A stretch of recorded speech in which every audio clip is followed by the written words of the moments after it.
cette activité est de pouvoir mobiliser les organisations de la société civile de base.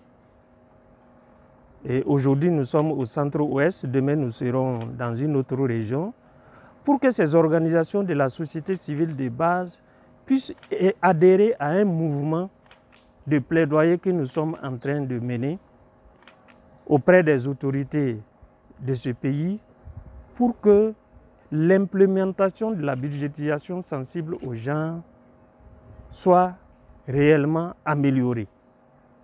Depuis 2019, nous savons que les autorités du pays mettent en œuvre cette budgétisation sensible aux genre au niveau de tous les départements ministériels et au niveau des institutions.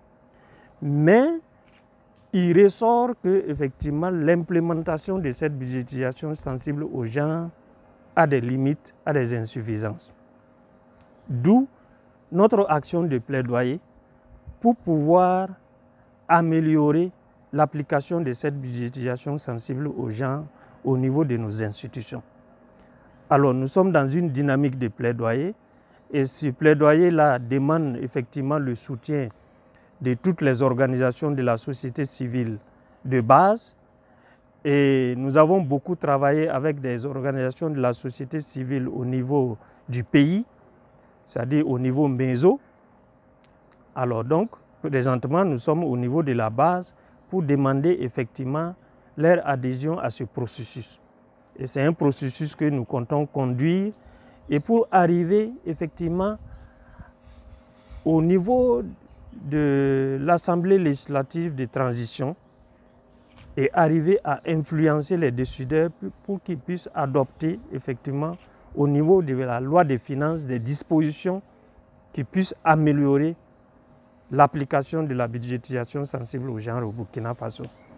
En français facile, la budgétisation sensible au genre, c'est comment utiliser les ressources de l'État, les ressources que l'État mobilise pour s'occuper des Burkinabés, comment utiliser ça de sorte à ce que tout le monde puisse en bénéficier, notamment les couches vulnérables. Et vous savez que les couches vulnérables, c'est généralement les femmes et les autres couches qui sont vulnérables. Et les femmes aujourd'hui, selon le recensement général de la population de 2019, représentent 51,7% de la population.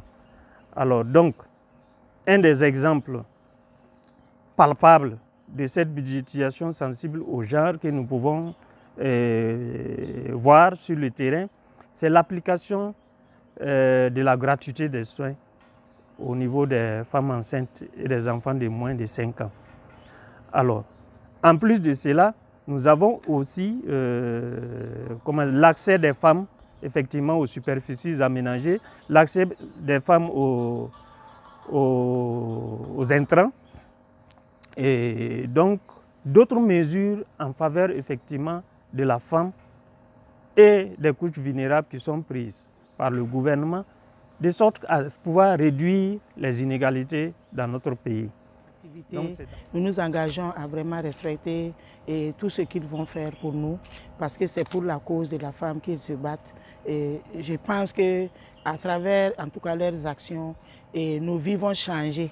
Voilà, le genre sera respecté et les femmes sont les plus vulnérables. Et les personnes en situation de handicap aussi sont les plus vulnérables.